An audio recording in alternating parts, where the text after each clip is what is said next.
I know my background is a little bit illuminated, so I'm gonna try to see if I can sort of like come into that a little bit, so it doesn't get too much of that glare.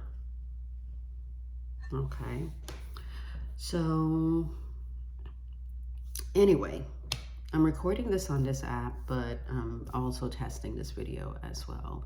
My name is Gladys Grace here on the YT community, and I wanted to come on and sort of give my input on what's happening or what's going on within the overall general music community, whether you're an indie artist, whether you're a music producer, whether you're a content creator that is aligned with something, some sort of music, whether it's instrument.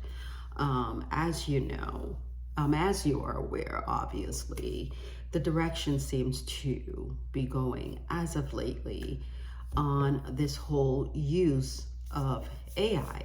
And it's been such a huge debate lately. And I feel as if it's somewhat, it seems like it's creating a bit of a division, more or less, within the music community.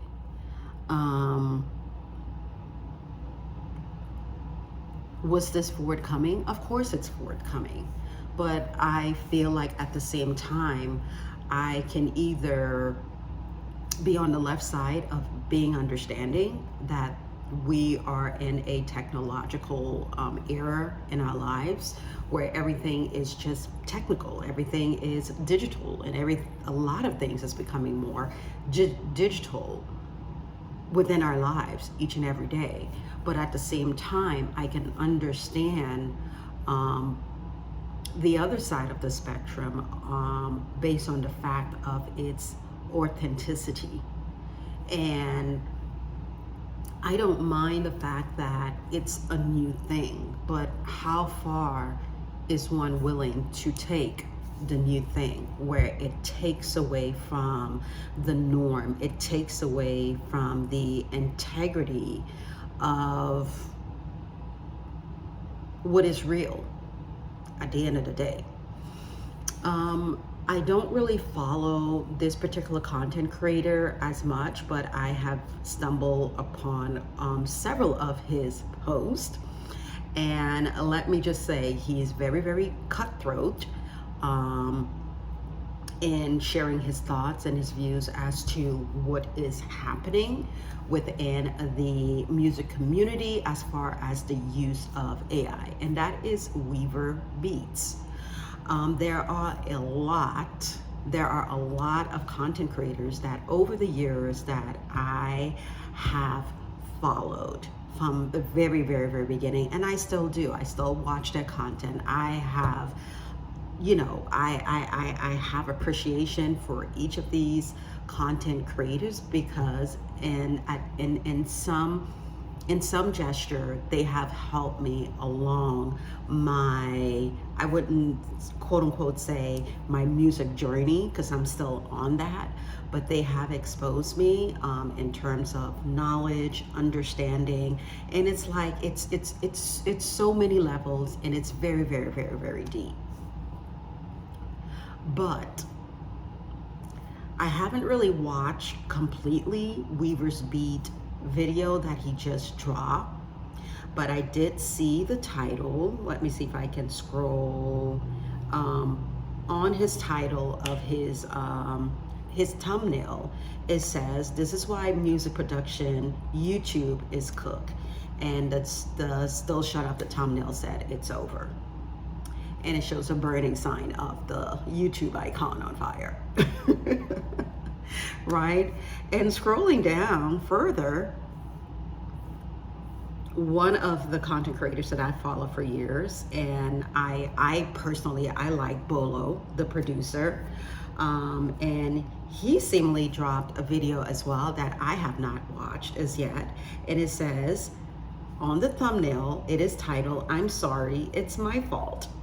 And the title of the video is, "I'm the reason the YouTube producer community is cooked."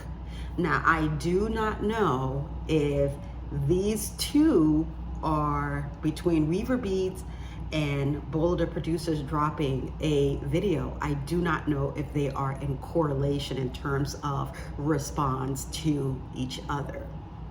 I can sort of like,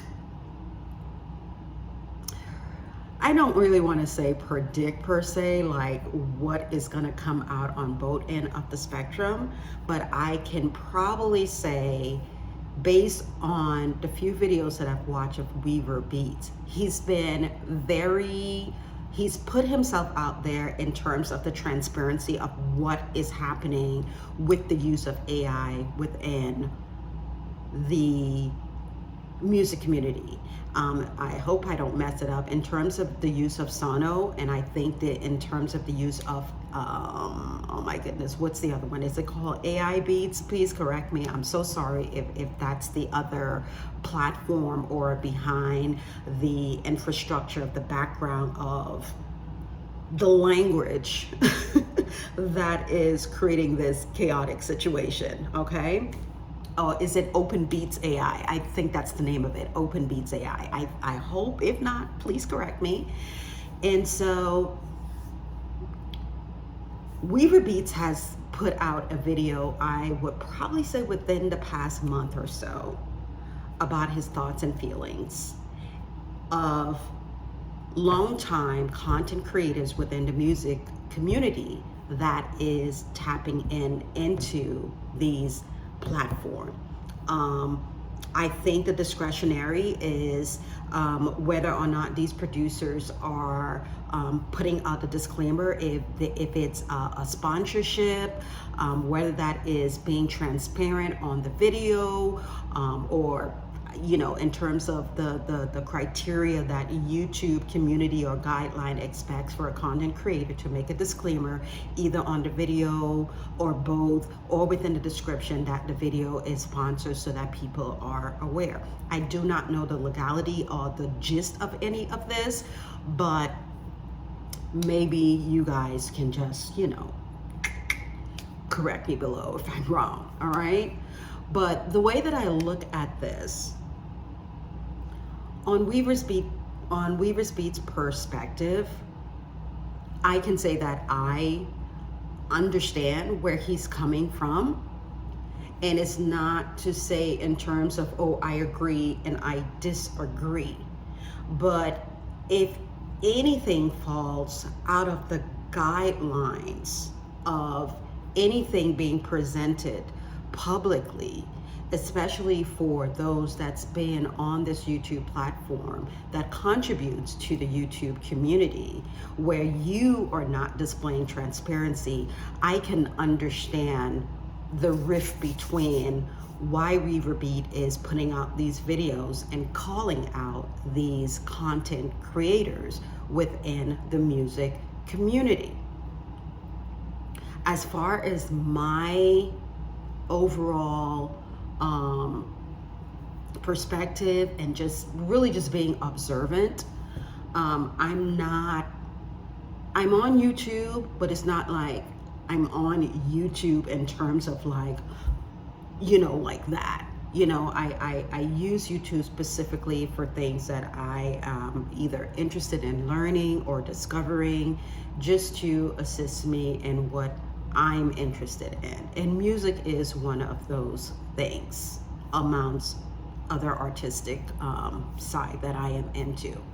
But I say this to say that over the course of time, there are a lot of content creators within the music community that I've noticed that their content has changed drastically from days or years past.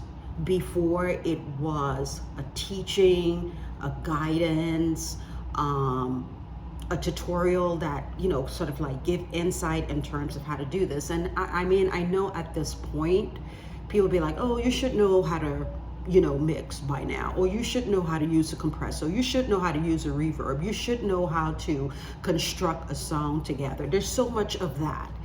And everyone is obviously going to jump on the bandwagon of a new thing. And a new thing is always going to come out. A new thing is always going to come out.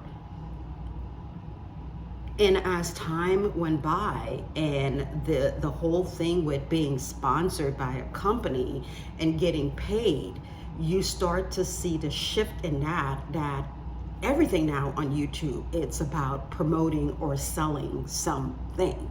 You know, you cut into a video, you get to the point where you start to enjoy the content, and then you get that cut in between. Today's video sponsors is being sponsored by so and so. There's a link down below, and this helps supports the channel. And I feel like when I encounter these types of video, it's like it takes away my joy from, like, oh, okay, was this just about the sponsorship? Was the video in any way, was it genuine? Do you really actually like the product, or you're just promoting the product and you're giving your honest opinion about it just to get paid? And it's just like, okay, who's going to send me a new shiny thing so I can promote it and make money off of that?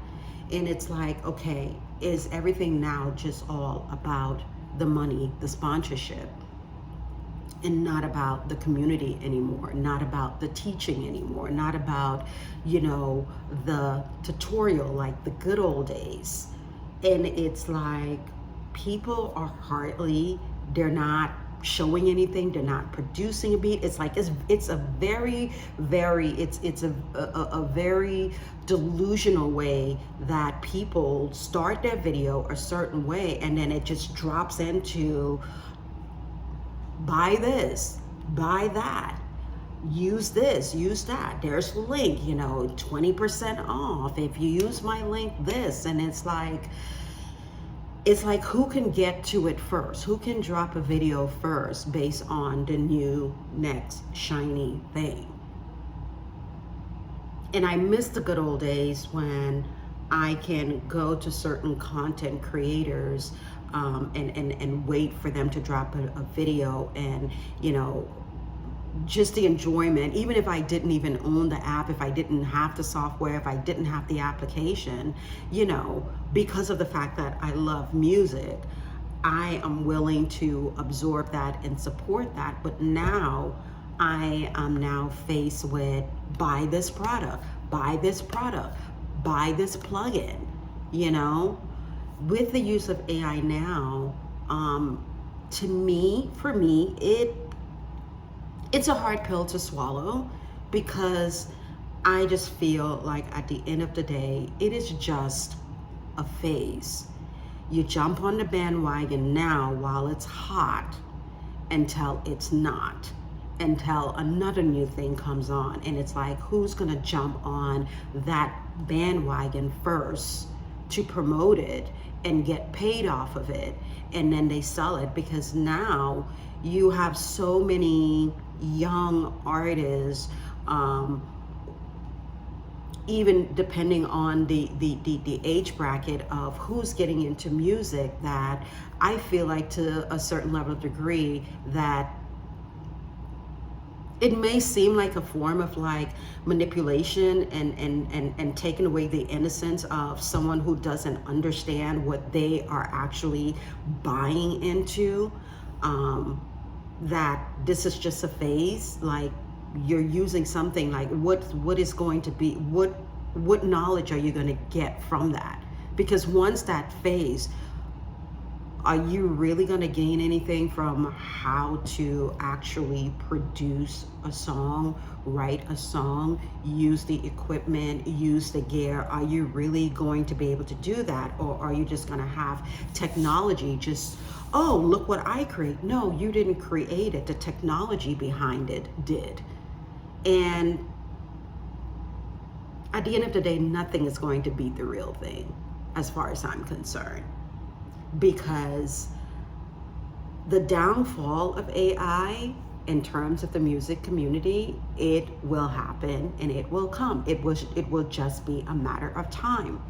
And the thing that I don't really want to say that I'm afraid of, I feel like for whoever is not on the bandwagon of of going along with content creators that is on the bandwagon of the heavy use of AI, I feel like eventually whoever may have been supporting what they were used to before this AI hit is going to go elsewhere. They're going to stick with someone who has integrity. They're going to stick with the content creator who did not allow the AI technology to break them and stay authentic to the craft, the real craft.